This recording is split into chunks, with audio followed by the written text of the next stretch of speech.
नमस्कार दोस्तों, मैं धर्मा और आपका स्वागत है हमारे चैनल जी स्टडी 24/7 में।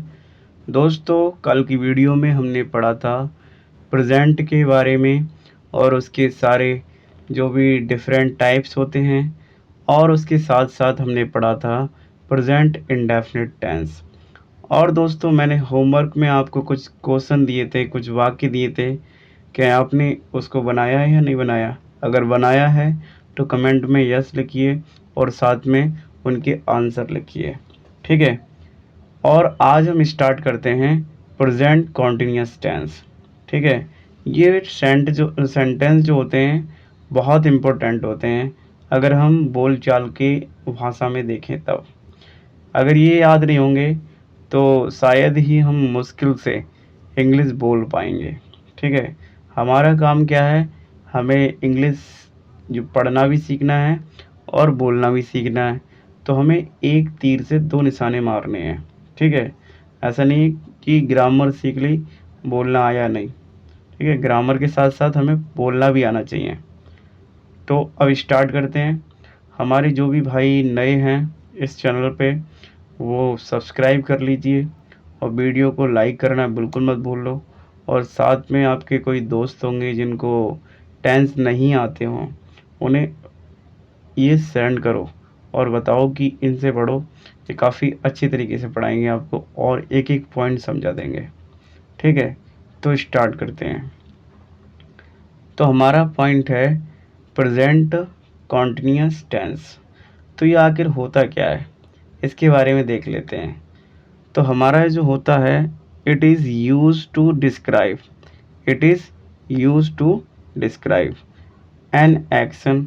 तो ये किया जाता है क्या डिस्क्राइब करने में, बताने के लिए, एक्शन बताने के लिए किया जाता है। दैट इज़ हैपनिंग, जो हो रहा होता है। नाउ यानी अभी, और करंटली ऑनगोइंग, और जो करंटली यानी अभी जो चल रहा है उसको बताता है। सबसे पहले क्या हो रहा है ये बताता है, और करंटली क्या चल रहा है, जो भी एक्शन होती है उसके बारे में बताता है, ठीक है। आई होप आपको समझ में आया होगा। और साथ में बता दूं, जैसे कि रहा है, जा रहा है, मैं खाना खा रहा हूँ, मैं ये कर रहा हूँ, जिनके जितने भी हैं रहा वाले वाक्य, उनके साथ में रहा है तो ये वाक्य यानी प्रेजेंट कॉन्टिन्यूस होता है, ठीक है। उनकी यही पहचान होती है, रहा है, रही है, रहे हैं। इनके बाद में ऐसे शब्द तुम्हें देखने को मिलते हैं, ठीक है। तो चलो अब हम अफर्मेटिव पढ़ते हैं, ठीक है। अफर्मेटिव का रूल देखते हैं। वैसे हमें सख्त देखा जाए खास करके कि ऐसा कोई रूल नहीं है कि हमें ये याद ही करना है। अगर इंग्लिश हम बोलेंगे तो ये सब याद करने लगे तो हो गया काम, फिर बोल लिए। तो हमारे लिए एक सुविधा के अनुसार, यानी जब हम नए हैं तो इसके सहारा लेंगे। जब हम एक तरीके से इंटरमीडिएट हो जाएंगे, इसके लेवल पे हाई हो जाएंगे, तो उस समय हमें इसकी ज़रूरत नहीं पड़ेगी। शायद आप इस बात को समझ गए होंगे अच्छी तरीके से। तो स्टार्ट करते हैं। इसका जो अफर्मेटिव का जो रूल है, अब पहले तो देख लो अफर्मेटिव होता क्या है। ये सकारात्मक होता है, इसको हम पॉजिटिव भी कहते हैं। क्या कहते हैं? पॉजिटिव। सही है, इधर लिख देता हूँ पॉजिटिव। सही है, पॉजिटिव, ये हो गया। तो इसका जो रूल है, सबसे पहले आता सब्जेक्ट, फिर इज, आर, एम या इज, एम, आर, फिर वर्ब आती है, वर्ब के साथ में आईएनजी लग जाती है, और ऑब्जेक्ट आता है, ठीक है। तो हमारा जो होता है आई है, आई के साथ में लगता है helping verb am. He, she, it के साथ में इज लगता है। यू, वी, दे के साथ में लगता है आर। यू, वी और दे के साथ में क्या लगता है? आर लगता है। आई के साथ में क्या लगता है? एम लगता है, राइट। ही, सी, इट के साथ में लगता है इज, और यू, वी और दे के साथ में लगता है आर, राइट। आई होप आपको इतनी बात समझ में आई होगी, ठीक है। तो चलते हैं आगे की ओर। हमारा अगला दे रखा है अफर्मेटिव के कुछ वाक्य, कुछ एग्जाम्पल दे रखे हैं अब। तो इसमें एग्जाम्पल काफ़ी इम्पोर्टेंट है। अगर ये एग्जाम्पल आप क्या है कि किसी ने बोला है कि शब्द याद करने से अच्छा है कि पूरा सेंटेंस याद कर लो। जिससे आपको बोलने में उसको कोई भी दिक्कत नहीं होगी। ठीक है, तो हमारा पहला वाक्य जो दे रखा है वो हमारा है I am eating food. I am eating food, मैं खाना खा रहा हूँ। I am eating food. She is reading a book, वह किताब पढ़ रही है। She is reading a book, वह किताब पढ़ रही है। दे आर प्लेइंग क्रिकेट, वे क्रिकेट खेल रहे हैं। यानी वे क्रिकेट खेल रहे हैं। दे जो होता है वे के लिए यूज़ होता है, सी जो होता है लड़की के लिए यूज होता है वह के लिए, और आई मैं के लिए यूज़ होता है। आई होप आपको इतनी बात समझ में आ गई होगी। ठीक है, फिर आगे बढ़ते हैं। आगे हमें दे रखा है साथियों नेगेटिव। नेगेटिव में रूल क्या होता है, पहले तो एक नेगेटिव में सब्जेक्ट आता है, यहाँ पे ये कट गया है, SUV सब्जेक्ट आता है, इज आर एम आता है, फिर नॉट आता है, वर्ब आती है, उसके बाद ING लगाना है, मत भूलना इनमें कॉन्टिन्यूस में, फिर आता है ऑब्जेक्ट। ठीक है, तो इसके कुछ वाक्य हैं, इनको अच्छे से ध्यान से पढ़ लो। I am not going to school, मैं स्कूल नहीं जा रहा हूँ। I am not going to school, मैं स्कूल नहीं जा रहा हूँ। He is not watching TV, वह TV नहीं देख रहा है। वह TV नहीं देख रहा है। We are not studying now, हम अभी पढ़ाई नहीं कर रहे हैं। हम अभी पढ़ाई नहीं कर रहे हैं। ठीक है, तो ये जो भी एग्ज़ाम्पल अभी मैंने लिए हैं, ये दिखाए गए हैं, तो ये सारे किसके हैं, ये हैं प्रेजेंट कॉन्टिन्यूस के नेगेटिव। प्रेजेंट कॉन्टिन्यूस के नेगेटिव। ठीक है, अगला वाक्य आते हैं हमारे इंटेरोगेटिव। किसके आते हैं, इंटेरोगेटिव। तो इंटेरोगेटिव को हम हिंदी में कहते हैं प्रश्नवाचक। क्या कहते हैं, प्रश्नवाचक। तो इसमें क्या होता है कि हेल्पिंग वर्ब पहले आ जाती है, सब्जेक्ट से पहले हेल्पिंग वर्ब देखने को मिलेगी। जैसे यहाँ पे देखने को मिल रही है, इज MR पहले आ गया है, फिर आया सब्जेक्ट, फिर आई है वर्ब, ING आ गई और ऑब्जेक्ट आ गया। उसके बाद अगर कोई वर्ड की ज़रूरत होगी तो वो लगा देंगे, और क्वेश्चन मार्क लगाना बिल्कुल मत भूलना। ठीक है, जैसे यहाँ पे दे रखा है एम आई डिस्टर्बिंग यू, क्या मैं तुम्हें परेशान कर रहा हूँ। एम आई डिस्टर्ब यू, क्या disturbing you. Am I disturbing you, क्या मैं तुम्हें परेशान कर रहा हूँ। Is he coming to the party, क्या वह पार्टी में आ रहा है। Is he coming to the party, is he coming to the is he coming to the party. दोस्तों जितनी बार इन सेंटेंसों को आप बोलोगे उतना ही आपके लिए ज़्यादा अच्छा रहेगा।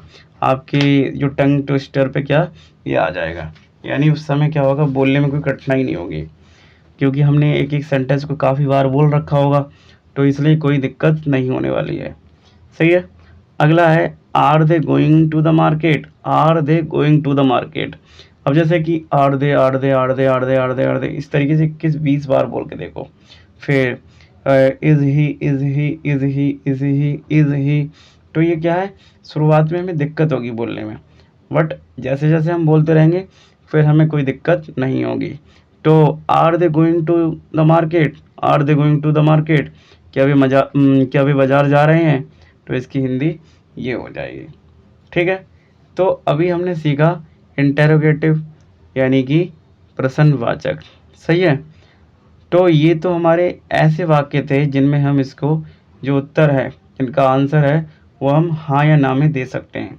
बट कुछ वाक्य ऐसे आ जाते हैं जिनका आंसर हम हाँ या ना में नहीं देख सकते हैं, नहीं दे सकते हैं। वह पार्टी में आ रहा है, जैसे क्या वह पार्टी में आ रहा है, तो हम हाँ भी बोल सकते हो, ना भी बोल सकते हैं। बट कभी ऐसा बोल दिया वह पार्टी में क्यों आ रहा है, वह पार्टी में क्यों आ रहा है, तो क्यों जो है वो WH फैमिली वाला वर्ड है। अगर ये आपको देखना है तो मेरी पहली जो वीडियो है जो टेंस पे, वो जाके देखो, मैंने उसमें बहुत अच्छी तरीके से बताया है। तो जो WH फैमिली में जो वर्ड होते हैं वो क्या होते हैं, पहले आ जाते हैं। इस वाले में क्या होते हैं, मैं यहाँ लिख देता हूँ, वो पहले आ जाते हैं।